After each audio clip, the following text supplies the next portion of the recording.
The Kremlin's demand for loyalty has triggered a predictable cycle of institutional collapse. Fear of being labeled disloyal forces subordinates to sanitize intelligence reports before they send them to their superiors. The truth is thus scrubbed for optics and only arrives when the smoke is already visible. Public cases have proven that honesty is now a terminal career risk for the high command of Russia. Look at the case of Major General Ivan Popov. He's been in jail for a couple of years now for reporting that critical artillery shortages were hurting the Russian military, for telling his superiors that Russia needed more artillery. His removal tells every commander in Russia that reporting the facts is now treated as a criminal act. This command volatility proves that political safety outweighs all of the battlefield results. Or take a look at General Sergei Surovkin. He is also known as General Armageddon from his time inside of Syria with the Russian military.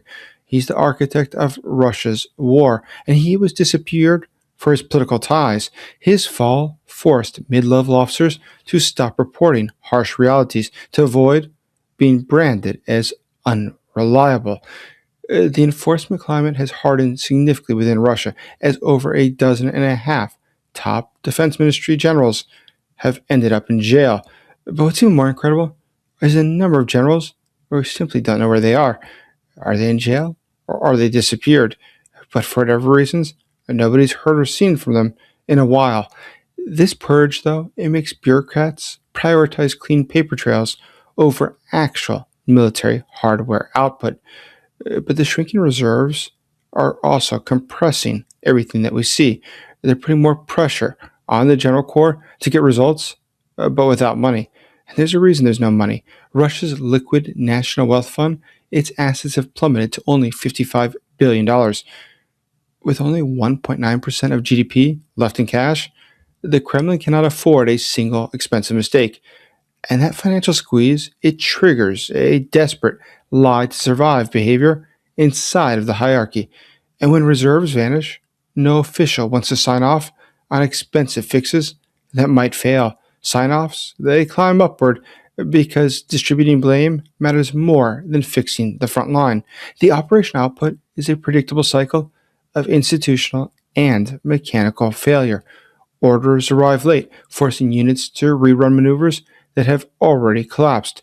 Late orders mean late repairs, while black market chips are showing a staggering 40% defect rate. Physical bottlenecks now appear across Russia, and these bottlenecks are making it harder and harder for the Russian soldiers to continue fighting. But today, as Russia is running out of cash and all of this is compounding, there's something else very important that is happening. We're seeing that it is true that a slow system bleeds time first, and then parts, and finally options, before it is finally defeated. My name is Dr. Jason Smart. I'm a Kiev Post special correspondent and a national security advisor. This institutional paralysis is no longer just a delay. It is actively destabilizing the Putin regime. Every filtered report erodes Putin's ability to command a system that is blinding itself. Consequently, the internal security apparatus is cannibalizing the defense sector to find scapegoats. And this creates a feedback loop of fear that makes actual problem solving a form of treason. As the $52 billion cushion from the sovereign wealth fund begins to run out, the elites themselves are shifting from warfighting to regime survival. Factions are now hoarding resources for a post-collapse power vacuum. So help us tell more people about this reality. All I ask of you is this. Please subscribe now to our channel. Help us reach our goal of 275,000 subscribers. Also, be sure to like this video, share it on social media, and click another video at the end of this one so that YouTube sees that our content is worth it. Thank you. Just yesterday, we saw that Ukraine struck the Votkinsk machine building plant in the Udmurt Republic. Ukrainian FP-5 Flamingo missiles hit the workshop number 22 and workshop 36 deep in the rear. Now, Votkinsk itself sits about 1,400 kilometers, 870 miles from the border, and it proves the strategic core of Russia is very reachable. If targets this deep can be hit, the war becomes a race of repair speed, not just messaging. not just what's happening inside of Ukraine.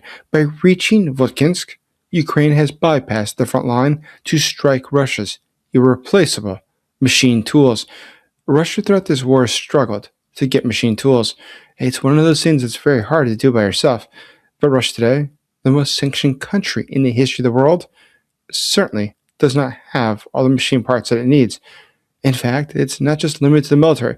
There have been bakeries in Russia that can no longer produce sliced bread because the machine to do that, it came from the West. So just imagine how backwards Russia is becoming in so many ways. Consider this.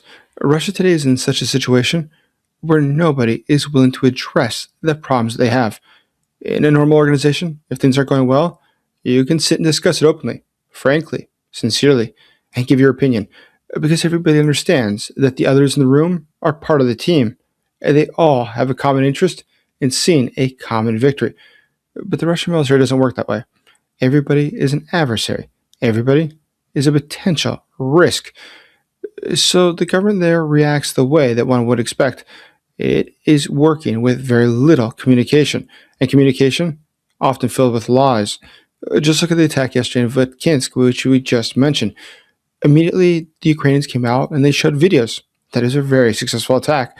But on the Russian side, the Russian Ministry of Defense totally ignored it. And then they finally said those were fires at a different location, unrelated to their facility in Votkinsk. What should we expect from them? Of course they're going to lie. What else can they do? It's like Vladimir Putin, the career KGB man. If in doubt, always crack down on your population. Always instill more fear. Lying, like instilling fear, comes to leadership in Russia quite naturally. They know exactly what to do in these situations, and that's it. But there's a very fundamental problem with that solution. And that solution's problem is that there is no solution. This in no way is going to improve Russia's ability to wage war. In what way will this make it easier for Russia to win if nobody can get to the bottom of the truth? Consider the collective insanity that exists today in the Russian military. There are hundreds of thousands of men, many of them in the military for years, but nobody can admit, now several years into the 3-day special military operation, that perhaps something is going wrong. Perhaps that 3-day special military operation has got some problems in strategy. It's not just about tactics, but nobody can do that. Everybody has to act like things are going great, that everything is going just spiffy, but it is not. What we see within Russia is that the leadership doesn't have a plan for victory. It doesn't know how to get out of the situation that it is in today. And it's not just about advancing within Ukraine. Within Russia, when you carry out an attack on something like a factory and you destroy the machine tools, the parts, the power, the predictable logistics, then what happens next? What do you do when you can't get more of them? Who will have a solution for this? There is no one that has a solution for this. Now, despite these setbacks, Russia does advance in some things. Look at the production, for instance, of the Iskander-M, which reportedly jumped quite a bit in its new productions. We saw back in 2023, they're only producing about 250 per year, but now they're producing around 700.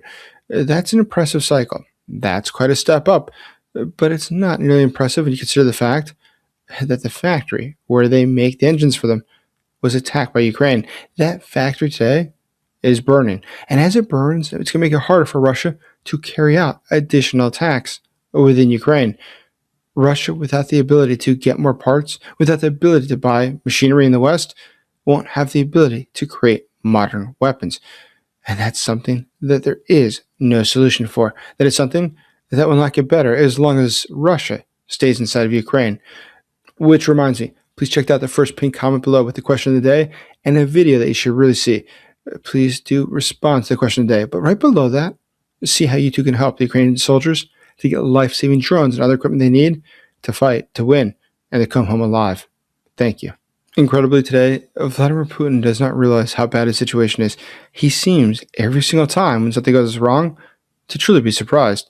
Now, Vladimir Putin himself is not a very brave person. Despite his public image of looking tough, he's pretty far from it. Vladimir Putin has got a history of avoiding the public and avoiding any sort of confrontation that could challenge his regime. When Prigozhin had his uprising, Putin did not fly over to go meet him in person. Putin got on an airplane. He headed out of town as fast as he could. He wasn't sure what would happen next. Or let's take a look at Vladimir Putin's red lines as another example. We see that they're totally meaningless. Vladimir Putin likes to threaten. He likes to insinuate that he'll become violent. But at the end of the day, does he really have the guts? Does he really think that he can stand up for himself? That's quite questionable.